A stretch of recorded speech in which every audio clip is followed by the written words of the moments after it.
Hello and welcome to Fly With Your Shadow, back after an unexpectedly long absence. I'm Jeff Robson, and this show comes to you from my home in Winnipeg, Manitoba. This podcast was originally designed as a place to have conversations specifically about mental illness and mental health and the devastating effects of the COVID pandemic. While those topics are still a major focus, still important, in order to incorporate a wider range of guests and have a whole lot of new conversations, we're going to hear some stories about the lives of people making music, their challenges, struggles, insecurities, and a whole lot more. There's a bit of a stigma around the lives of musicians sometimes. People often have this mistaken notion that their lives are one big party and their jobs aren't hard work. In reality, nothing could be farther from the truth.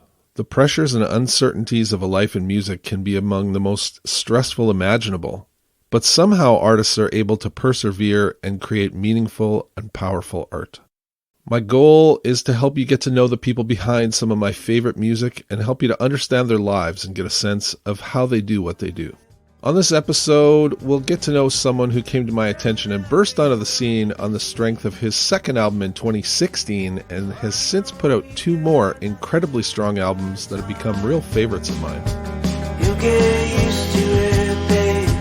You'll get used to that honest life.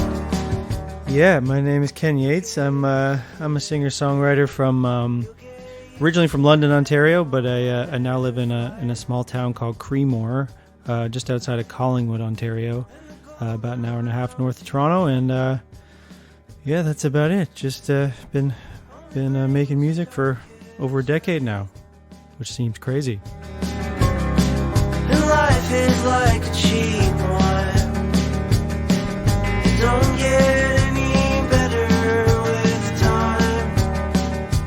You'll get used to it. Ken Yates is about to embark on a tour that'll bring him back to Winnipeg for the first time in a number of years on October 15th with Jada Kelly. You can find out more at kenyates.com or find links, samples, and more info at flywithyourshadow.com. You'll get used to it, babe. Used to not feeling alright. How did you get into music? What sort of taught you or told you that this was going to be the career for you? Yeah, I kind of weirdly always knew it. Like my parents put me in piano lessons, and then I quickly asked them to take guitar lessons, and just kind of became obsessed with the guitar and kind of knew I wanted to do it for a living. And I didn't really know what that meant because I was mostly just sitting in my basement playing guitar. But I love music, and kind of on a whim, my dad actually took me down to Boston to audition for Berklee College of Music, and I somehow got in. I don't know how I got in still, but anyways, that was kind of where I figured out what I wanted to do, and took some songwriting courses and met a lot of artists that I still work with today down there, and that's kind of where I found my community of artists and really fell in love with songwriting, and the rest is history. Yeah, kind of snowballed from there.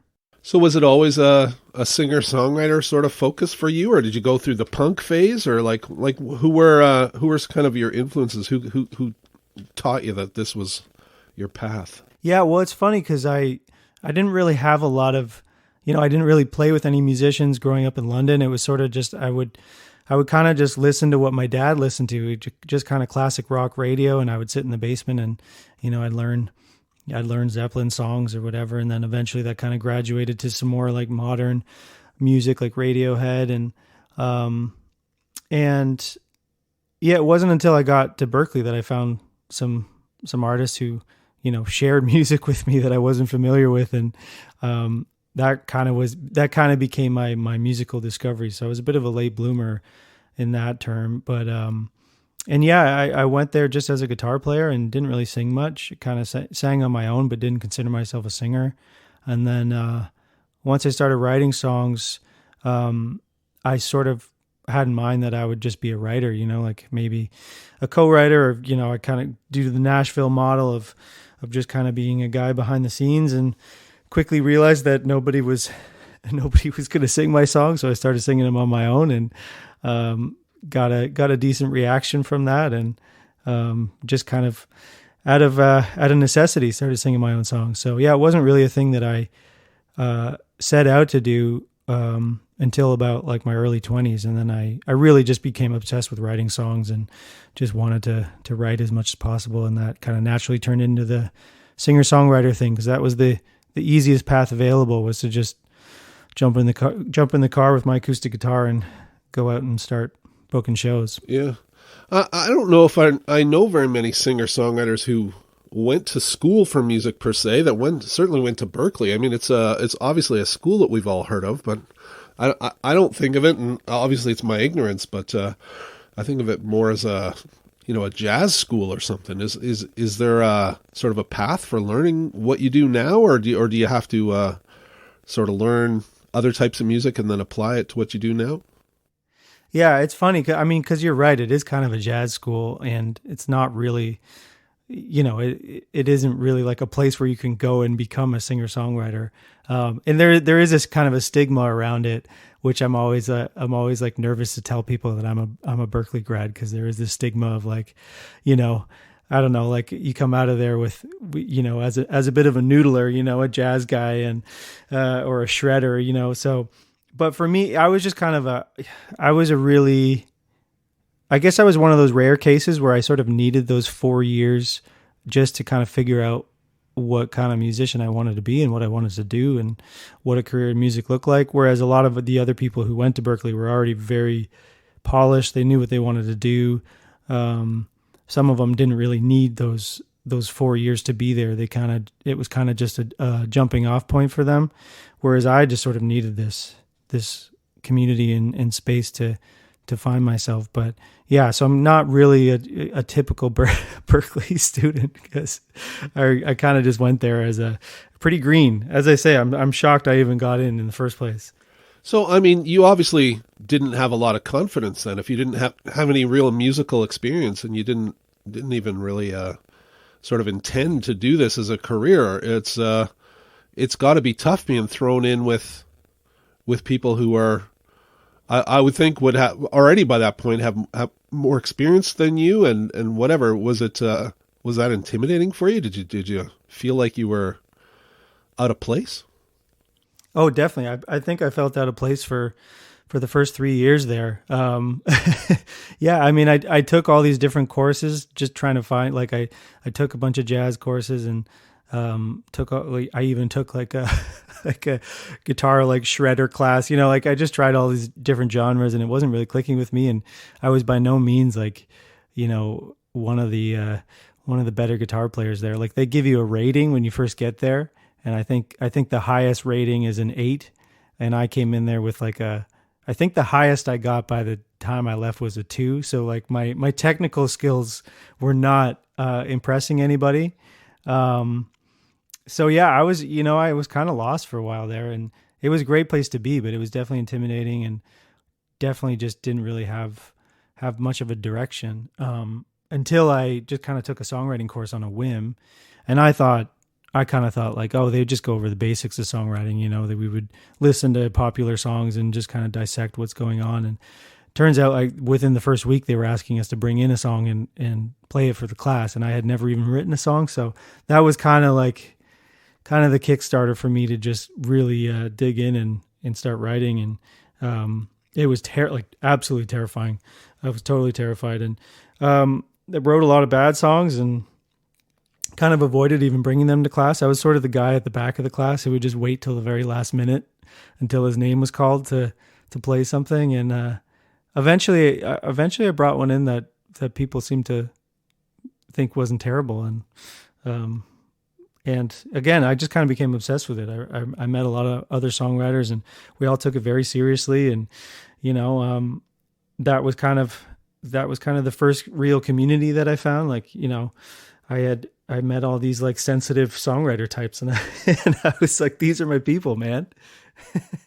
And so was it, obviously they kind of, when they reacted to that song and some of those early songs, that had to kind of give you some idea of what to work on, or what was working for you already at that point? Did that really help you to kind of chisel off some of the rough edges pretty quickly, getting feedback from other songwriters, as opposed to, most of the songwriters I talk to, they go out and play them a million times and they kind of get feedback from stage, but you're getting them from I would assume, a pretty tough crowd of other songwriters in a way.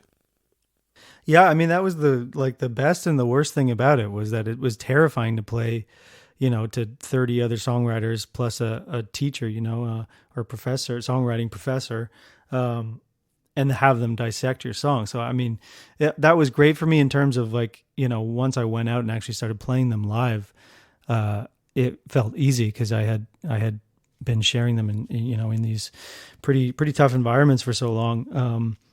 But yeah, getting that instant feedback, but also kind of being inspired by these other songwriters. Like, I was taking classes with songwriters I still work with and love today. I was, that's where I met one of my best friends, Brian Dunn, there, and he was already writing amazing songs. And my friend Liz Longley, she was writing these incredible songs, and they just kind of inspired me to really work at it. And yeah, I remember I took this stage performance class, and I waited till the last day of the semester to get up and play a song.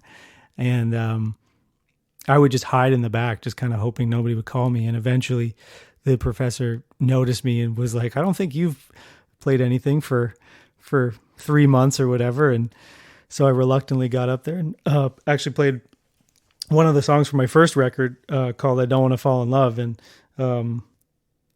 got a really, really great reaction. And the professor even asked me to come out and play a few shows. And so that was kind of like this huge validating moment for me that like, oh, there's obviously something is working. I don't know what it is, but I'm going to keep doing this for a while. So do you remember, like, I got to assume that in that community, there's a lot of, I don't know, are there open mic nights or are there showcase nights for students or what's the deal? Like, where do you start actually playing these for people who aren't just at school with you? Yeah. I mean, there was a bit of that. I remember we had some like songwriters nights. I remember there was a Canada night. That was one of the first shows I ever played my original music at was Canada night at Berkeley. And, so there were a few things like that, but again, I was such a late bloomer. I kind of found my groove in my last semester there, my fourth year. So really it all happened very quickly. And then I graduated and moved to New York and kind of hit the ground running from there. Just booked as many shows as possible. And yeah, that's kind of where I really started playing live. How long were you in New York for? Like, what was that like? Yeah, I was there for a couple of years. It was tough. They were a tough couple of years. Like like Berkeley is great for this kind of nurturing environment, but it doesn't really teach you about a lot of the other parts of being a DIY artist, which, at the time that's kind of what you had to do. So, I had no idea how to book shows or, how to tour properly. And like I knew I wanted to tour, but I didn't really know how to make that happen. So I would just book as many shows in New York as possible, and no one would ever come. And because, I would book a different venue every night and hope people would come. And so, yeah, it was a tough place to be. And I didn't really last very long there, but I did start, that's kind of where I started learning how to tour. And luckily I had a few friends who were a bit further along. My friend Liz Longley was having me open for her. And that was kind of a huge learning experience just to see, how she did it and how she made it work and how you could actually, make a living as a self-represented artist. And yeah, so that's kind of, that was a big learning experience. And then I didn't last very long there. I ended up back in Toronto pretty quick soon after that. Well, why, like, were you avoiding coming to Toronto? Why choose New York? Wouldn't it have been easier just to come and do all those things in Toronto? Yeah, would have. Definitely would have. Yeah. I mean, I moved to New York because a bunch of my friends were moving down there. And that was kind of the thing, right? Like I think in all of our heads, you have to pick one of the big cities. You got to pick New York, Nashville, or LA. And New York was kind of the place where most of my friends were moving down to. And I lived with these 3 roommates who were all like pop songwriters, which was just a terrible place to live.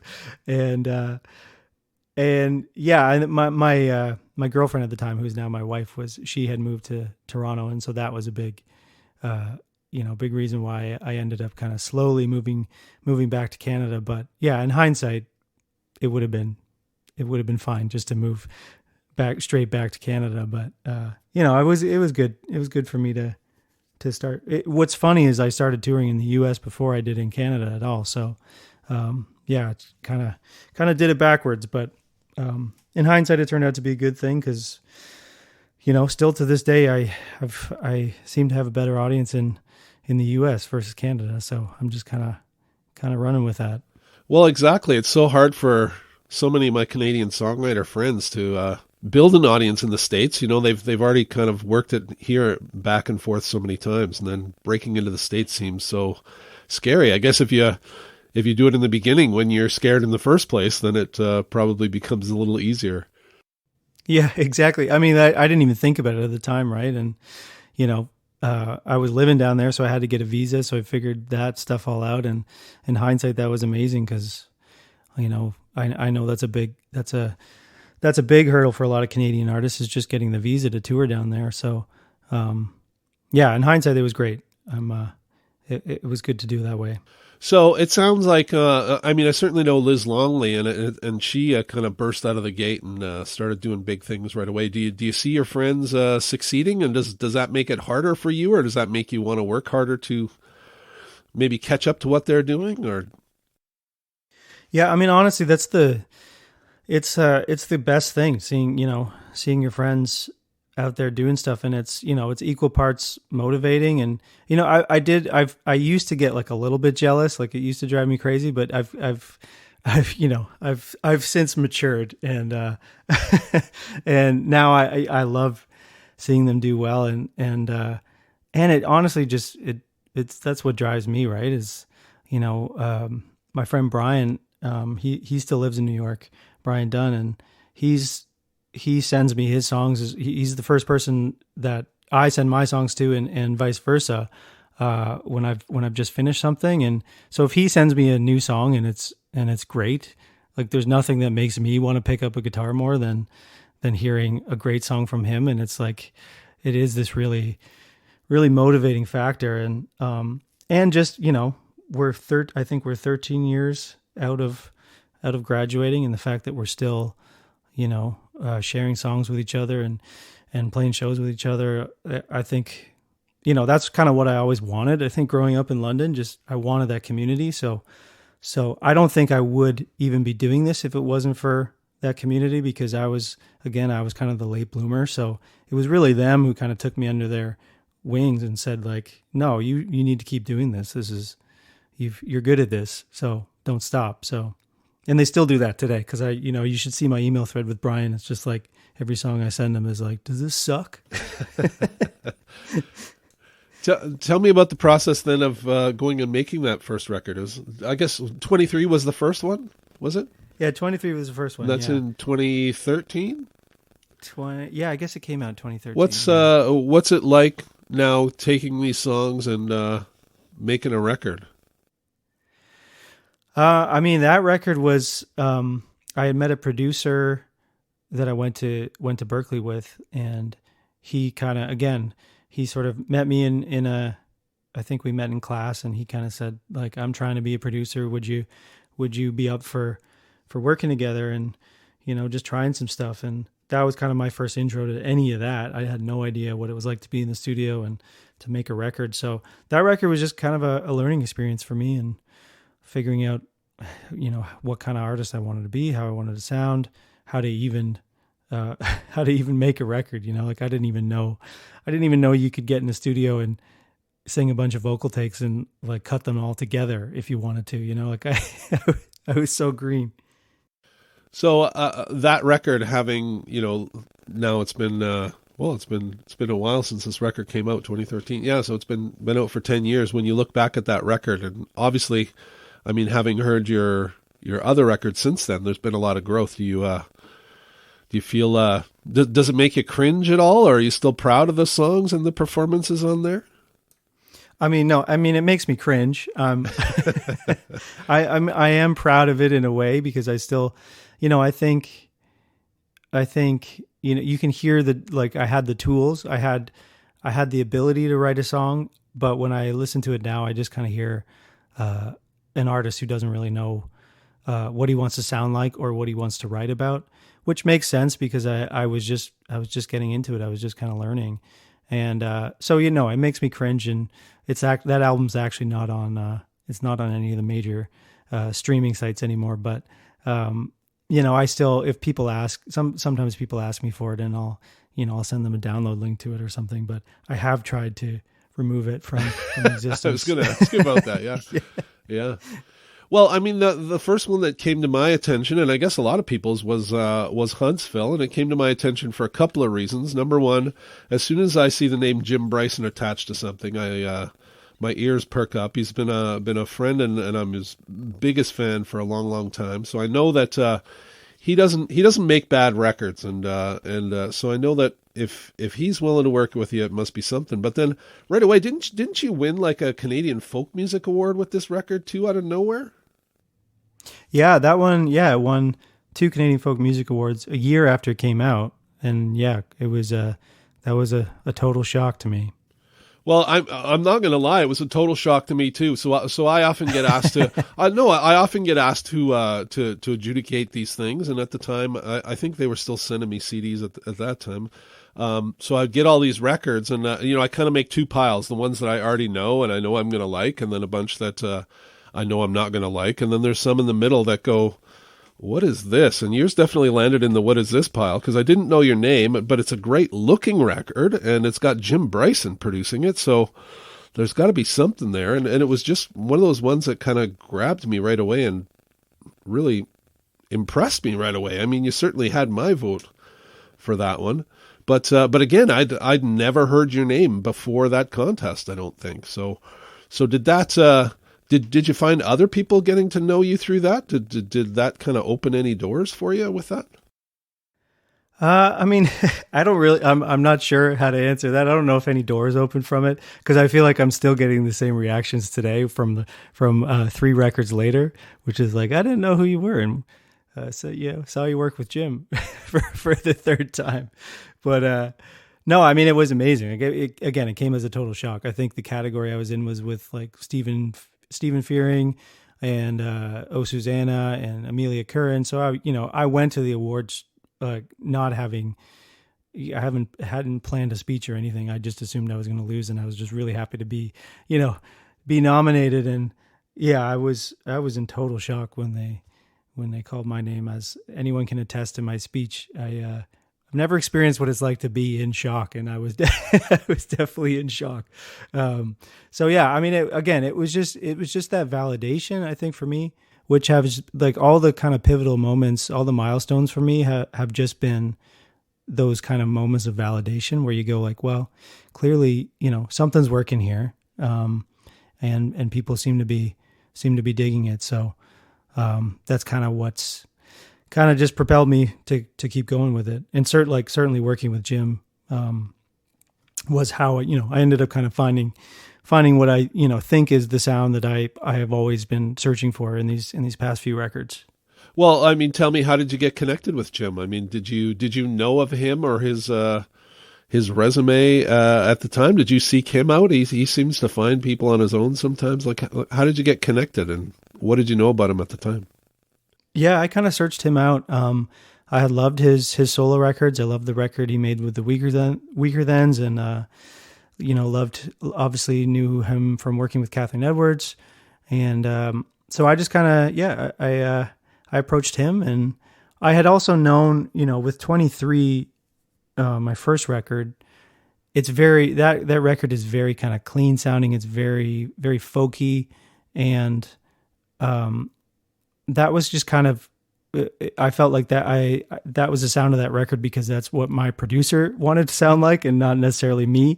And so Jim, I knew I was a fan of his songwriting, and I was a fan of how his records sounded. So I kind of knew that he would have a different approach with me and kind of, offer that more contemporary sound, which is what I was looking for in the time. And which is funny because with Huntsville, now I listen back and it's a very folky record, but now I made 3 with Jim, and I've kind of let him do his thing a bit more. Whereas with Huntsville, I kind of held him back a little bit. But oh yeah, you didn't want too much of his his thumbprint on it, or Well, I what? mean, I think I thought,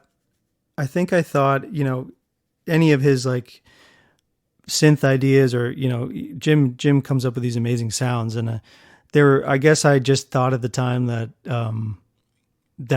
anything above just a, rhythm section with guitars would start stepping on my songs and stepping on my lyrics. I've since learned that is not true at all, because it's still me playing and singing, and no matter what you add to it, it's still going to sound like me, right? So I've since kind of let Jim loose a little more, which I love. I love the sounds he comes up with, and it's not like we're making these avant-garde records, but I think at the time I just was worried, like, no, don't step on the song too much. So I mean, I guess talk about the growth or the differences between those records. Like what do you feel has changed, or what does that growth look like to you in those records that you've made with Jim? Yeah, I mean, I think, as I mentioned, I kind of fell into this folky sound because it was kind of the path available to me, jumping in my Honda Civic with my acoustic guitar and playing private shows and house concerts. And that was how I made a living for a while. And then I kind of realized, after we made Huntsville, that I had never really listened to folk music. And so with the next two records, it was kind of about finding that, I think just searching for that sound, which when I listen to my first two records, I still hear an artist that's just kind of figuring out what he wants to sound like. And with these last two, with Quiet Talkers and Cerulean, I feel like, I've really found the blend between, that typical kind of singer-songwriter style, but having those more contemporary influences there that I grew up listening to. I think one day I just kind of realized, maybe it'd be fun to play with a band with an electric guitar and not just travel around and play in people's houses with my acoustic guitar. Interesting. And something I noticed, and I don't know whether it was intentional or not, but so the first two records, your picture's not on there. I mean, you're inside, I guess, the first one, but not in a big way. And then Quiet Talkers, you're right out in front there. And then what's the deal with the cover for Cerulean anyway? Can you explain this to me? Because I don't know if I get it yet. It's okay. A lot of people don't get it. Yeah. I don't even know if I get it. It's just, okay. I had this photo that, basically I created like a SoundCloud folder with the demos for that record. And that was what I was sending around to Jim and to the band that was playing on the record. And so we got in the studio and they were all like, "Man, I love that album cover." And I was like, "No, that's definitely not going to be the album cover." And I kind of kept it in there. And then I started shopping the record around. And the people that were listening to it in the music industry kept saying, "I love that album cover." And it just kind of grew on me to the point where I just really couldn't find anything that I liked better. It just kind of has this thing that I can't really explain. It's just kind of a vibe. And there's a lot going on in the picture. And I just kind of love, the vibe of it. I wish I had a better answer for you, but I was shocked when I actually pulled the trigger on making it the cover, but it definitely stands out. Let's put it that way. But what's the context? Just out of curiosity, like, is this where does this photo come from? How does this exist? Oh yeah, well my dad has this cabin up in Northern Ontario, which we never go to in the winter because it's not insulated, and it's a real pain to get to. But we actually decided one winter we would see what it's like up there in the winter, and we snowshoed in, my wife and I, and my family, and so that was us sitting in the cabin. I think we got the cabin up to like -5. That's how warm we could get it. So we were just sitting there freezing our asses off, and that was, somebody just snapped a photo. So that was the context behind the photo. Yeah, it's pretty great, and it certainly stands out, like I say. So that's pretty fun. You know what? It's funny. Yeah, you just can't, like, you can try to do a photo shoot to try to capture something that is natural, and you just never can, right? So I always find I always end up using photos where, they were taken in kind of a more candid environment versus trying to go out and create the album artwork. So while we're on the topic of Jim Bryson, like, do you ask him kind of other questions about the career or anything? Like, what kinds of things do you learn from a guy like that with such experience in so many areas? I mean, other than putting his sound on the record, what kinds of things do you pick up from him? Oh man, I picked up a lot, especially with this last record. With Cerulean, I had written these songs and recorded them before I'd ever played them live, which was kind of backwards from how I did it before. I would have played the new songs like a million times before I went into the studio. So my first tour with Cerulean, I found myself just kind of trying to figure out how to even play these songs. I wrote them all in this really low drop C tuning. And I would go out and try to play these on an acoustic guitar, and like a plugged in acoustic guitar with these drop tunings just sounded awful. And so, it was Jim's guitars that I was playing on the record. So they're his guitars and they're kind of his tone. And he really kind of helped me figure out, how to take the sound of that record and emulate it in a live format, especially if I'm playing solo. So yeah, I mean, I think it's fair to say I'm just ripping off his sound, He got me hooked up with kind of his pedal setup, and I bought a Jaguar and a Jazzmaster, and so I'm basically playing with the Jim Bryson setup and giving away all his secrets, but yeah. But no, he's been super helpful. Just finding that, and I feel like that's made a huge difference with my live show now. Is not just being up there with an acoustic guitar for an hour and a half. It's there's a lot more going on now. So yeah, I've got him to thank for that for sure. Something else that's interesting on the latest record, you didn't really have a lot of notable special guests, I guess, out in front on the first few records, but this one it's stacked with them. You got some incredible female talent. Obviously, you got a couple of friends of Jim's on here, and Kathleen Edwards and Carolyn Marie Brooks. I know he's worked a lot with them, but you also brought in, you got Liz Longley, you got Stephanie Lambring, who's been on this show before. You got Katie Pruitt. What's the impetus for bringing all those folks in, and how do you make that fit in and not just be like, Tony Bennett's duets or something? How is it still, yeah. It's still you, how do those people fit in and not wreck your thing or not stand out unnaturally? Yeah, I mean, yeah, it kind of just happened naturally. I wish I had a more interesting answer, but I didn't really intend to have so many, guest singers. I knew I wanted a lot of these songs to have that female vocal on them, just because I love how it blends with my voice. We did actually, I had a couple of male singers sing on a couple songs, and I always find with two male voices it starts sounding a little yacht rocky. So I took them out and replaced them with a female voice. But yeah, it all happened naturally. Like Kathleen obviously lives close to Jim, and she was around and willing to come into the studio. And then Liz Longley, obviously we go way back, and she sings on most of my records, I think.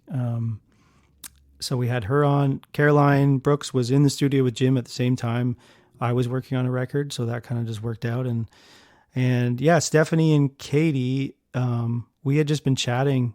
We'd actually never met, and we'd just been chatting back and forth over the pandemic, and it was just kind of a way to collaborate. And I think that's why it all came together like that. Was I think everyone was just kind of looking to collaborate with each other, and everyone has these home setups now, and it's pretty easy just to send a song over to someone, and they can send you a vocal back in a couple of hours. So it was kind of a fun way to make.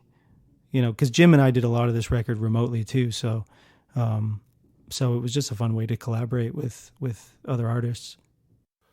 Tell me about your experience of that pandemic time. I guess was that because you had just sort of started really, I guess, building your career and getting some momentum, and then all of a sudden you had to kind of stop for a couple of years. Was that hard for you? Yeah, I mean, it wasn't great. Yeah, it was a tough couple of years, as it was for everybody. Yeah, I mean, I definitely felt like I was building some momentum with Quiet Talkers, and I think I, canceled 30 to 40 tour dates that I had lined up. But everybody was in the same boat, and it did allow me to, my wife and I moved out to the country then, and got a bigger space, and Jim actually lent me a bunch of mics, and so I kind of figured out a home studio setup, and that was actually really nice for me to just be home and be creative. And that's kind of when Cerulean was written, and I wrote it.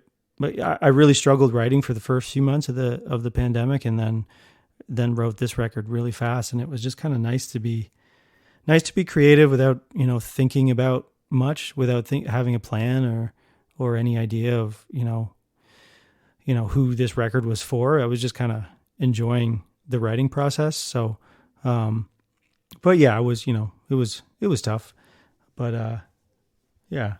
The record itself kind of comes from a dark place. I mean, on your website, you said you used to go searching for the darkness. With this record, the darkness found you first, and this was you finding your way out of it. Can you talk at all about that? Like, what you mean by that? What was going on?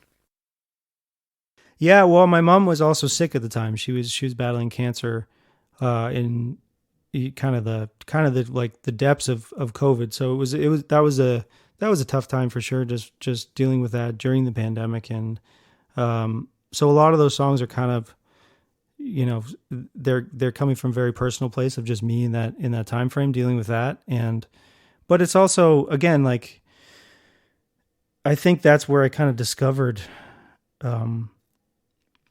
the music I want to continue making in the future, because I feel like my songwriting for the first few records just came from a place of an observer, kind of more of a wallflower, and just kind of writing about other people and other people's experiences. And Cerulean for me was the first time that it came from almost a purely personal place. And honestly, I've really just enjoyed that writing process more. So it's something that I'm trying to do more of in the future. I mean, I'm happy to say that the next batch of songs are a little bit more more hopeful than Cerulean, because there's definitely, there's a darkness to that record for sure. But I think I was just writing for me and not thinking about, what was cool or what people wanted to hear or what was good. I was just kind of writing, just writing for myself. And I think, I personally think that turned into my best batch of songs, and just making the record with Jim was a huge relief from everything that was going on. And I really looked forward to even just working remotely with him. Just, we would just like get on Zoom and share guitar ideas back and forth and stuff. And like, that was just a really cool distraction from everything. And so it ended up being a really enjoyable record to make, considering what was going on. I mean, even with some dark and difficult subject matter, you have such a wonderful way with melody. You've obviously been raised on some pop music, and I love the fact that you always have the great melodies. And sometimes, even if it's a darker song, there's kind of an uplifting energy or melodic sense to it that keeps it from getting overwhelming. Is that kind of an intentional thing that seeps in there, or is that just the way it comes out? I think it's a bit of both. I definitely still, I always still am drawn to hooks, as much as I try. It's funny because I feel like every song I start with, I try to, sound like a Radiohead song or something. Like, I want to be super avant-garde, but for whatever reason, like, there's still a melodic influence there that I just, I still am drawn to a good hook. But I also, with this record, when we were in the studio, I kind of had an intentional thought to, take these songs that are pretty dark and give them a little bit of a, give them a bit of a groove, and we would, take some of these quieter songs and just assume that they would be sort of the ballad of the record, but we would try them with drums and try to make them a little groovier, those are the records that I'm kind of drawn to, where there's just kind of somebody described Cerulean as somnambulistic, which is sort of this kind of sleepwalking. There's kind of this constant pulse to it. And I find that those are the records that I put on. I listen to a lot of Kurt Weill. I listen to a lot of, War on Drugs, and they all kind of have this kind of steady pulse to them.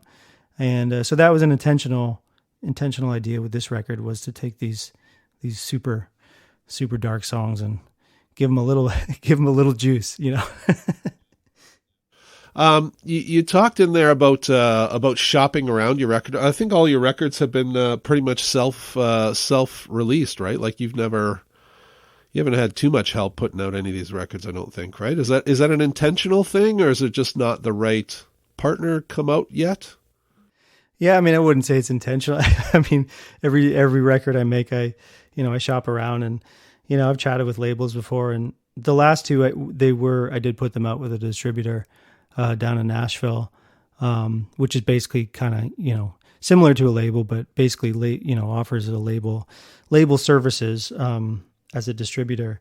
But no, I mean, it's not for lack of trying. We've talked to quite a few labels, and we'll see what happens with the next one. But yeah, with that stuff, it's got to be the right kind of deal. And honestly, it's been over a decade now, and I've just sort of realized that everything still kind of works the old fashioned way. Like, it's just been me just making music, getting out on the road, and word of mouth, and I've kind of built the audience I have, just from that. There haven't really been any, obviously there's been those milestones like the Canadian Folk Music Awards and stuff like that. But in general, it's just kind of been just sort of pounding the pavement and putting out records and going out and playing them live. And that's worked for me so far. So I try not to think too much about that stuff.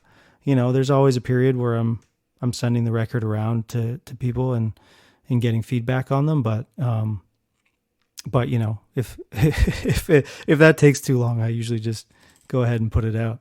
Well, it's such a, I mean, nobody knows how to really make money off of music anymore. It's such an unknown these days. Like, how is it worth getting a label? Is it worth trying to get anybody involved? Is there anybody who can really make a difference, or do I just go ahead and do it myself? So there's kind of benefits to both, I guess, right? Yeah, I mean, it's a valid question. I think every artist has to ask themselves, like, what are these labels actually offering, and is it worth it? Is it going to be worth it in the long run? I think there are some great labels out there, and labels obviously kind of help a bit more with visibility, which I think I think is probably my biggest weakness now, is just visibility. But that's, it's kind of been okay with me. Well, you and everybody else though, right? I mean, Jim Bryson would probably tell you the exact same thing. Like, exactly. Yeah, exactly. And he's sort of done the same thing, where he's just kind of built this career from word of mouth, and it's really worked for him, and he's able to make a living doing that. And at the end of the day, that's kind of all you're doing it for, right? Like, I try to remind myself that, I'm making music so I can continue to make music. So as long as that is happening, then it's fine, So yeah, I'm in a place of acceptance with that, and we'll see what happens going forward. But it's been, again, I've had those milestones and that validation, and I have, especially with Cerulean, kind of had this second life of finding an audience, just from word of mouth, just kind of people passing it around, and yeah, that's just been really, really fun to just kind of, meet these fans organically, and just feel like I'm kind of building something on my own. So now that life is sort of normal again, and we're back out touring, I know you've got some dates lined up here for this record. What's your touring strategy kind of like? Do you have one? Do you just kind of make it up as you go? Do you have a game plan lined out for how touring works for you? I mean, not really. Again, it's the same answer as the label answer, which is just, I've been booking myself for this whole time, and I've gotten decent at doing it. It's certainly more of a challenge post pandemic, I think, just because everybody kind of went out on the road at the same time. But no, with this one, I kind of wanted to just cover a lot of ground at once instead of breaking it up into a bunch of tours. So yeah, it's starting in Montreal and getting all the way out to Vancouver, and then down the West Coast. And those are a lot of markets I haven't played since before 2020. So yeah, it's mostly just kind of piecing a a tour together, show by show, and yeah, that's kind of not much game plan other than that. Just trying to make it all work for me, driving my Subaru and not having too long a drive times in between. Well, it's good to have you finally coming back to Winnipeg. I mean, you were here with Jen Grant, I think, the last time. Was that your first time in Winnipeg? Have you been here before? No, that was it. Yeah, just 2019 with Jen. And then, so now you're coming back with Jada Kelly. Do you know Jada? Is this a long-standing friendship or just? Yeah, I haven't known her that long. We did one show last spring, and we've been kind of mutual fans of each other. We met each other a few times at various shows and festivals. So yeah, we've been talking about doing something together for a while, and she wanted. It's been a while since she's been out on the West Coast too. So yeah, we kind of just put our heads together on this tour, and I think we're doing 5 shows together. I think we're doing Winnipeg to Edmonton. And then you got some other dates with other bands. You got the Good Lovelies and Martin Kerr and the Great Lakes Swimmers and stuff. Do you seek out opening act opportunities, or do those things just kind of happen when they happen?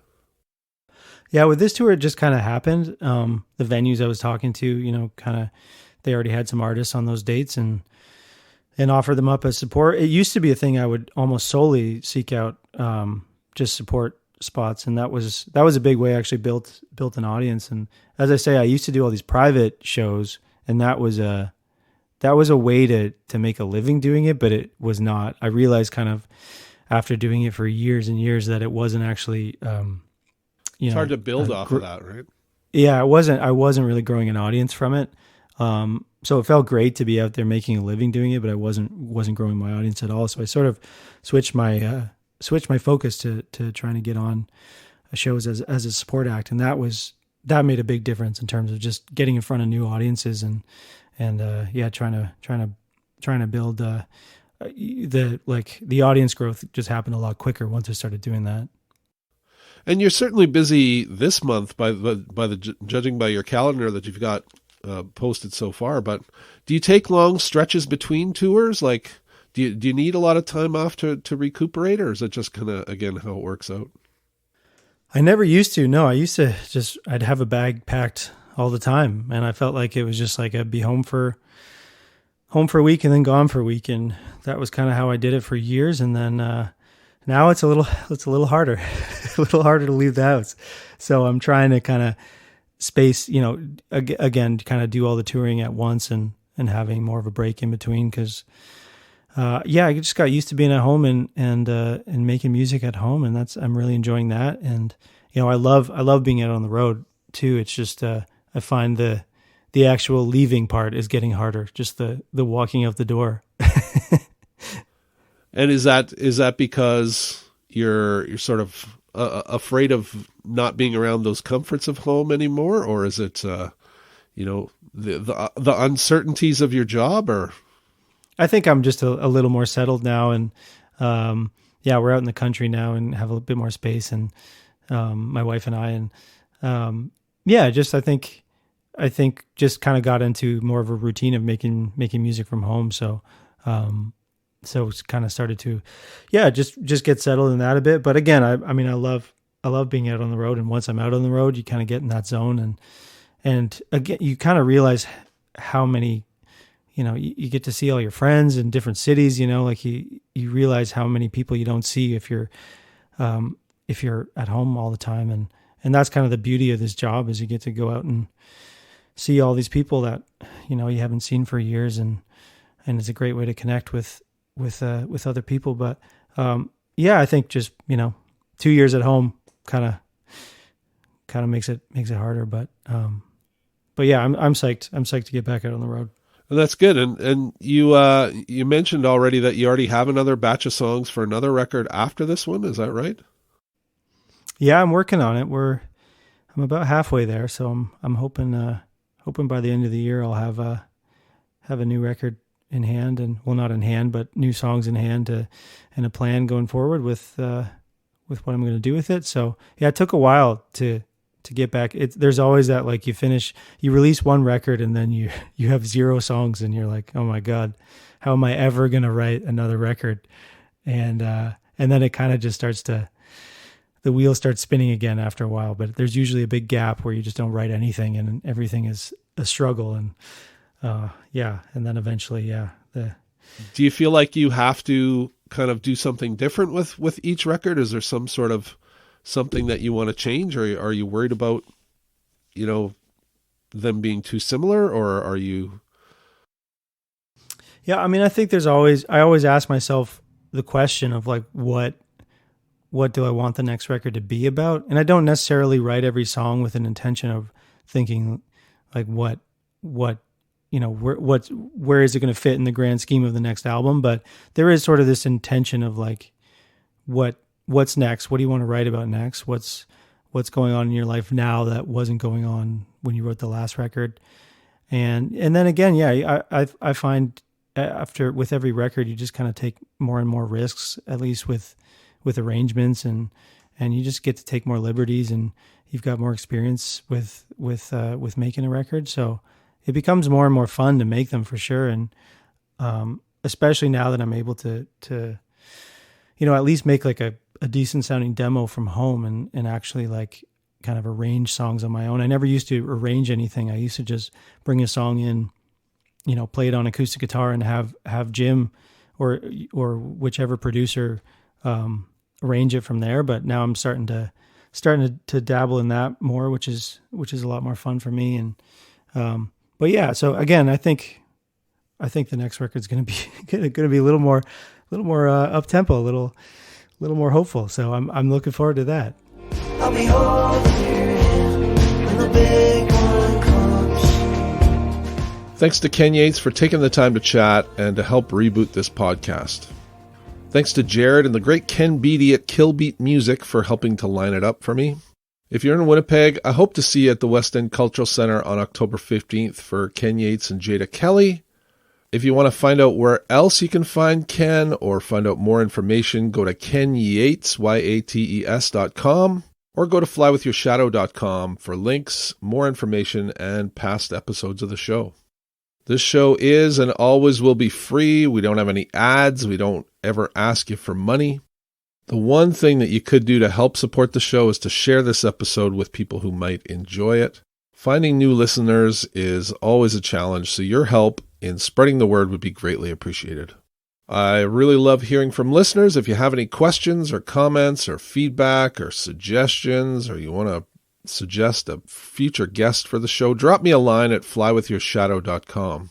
You can also hear me on a radio show called Tell the Band to Go Home, which you can find at tellthebandtogohome.com or in Winnipeg on UMFM Sunday afternoons at 2. My name is Jeff Robson. I sincerely thank you for taking the time to listen. I hope you'll join me again on the next episode of Fly With Your Shadow, which will hopefully not take 2 years. I hope to be back soon with another great conversation.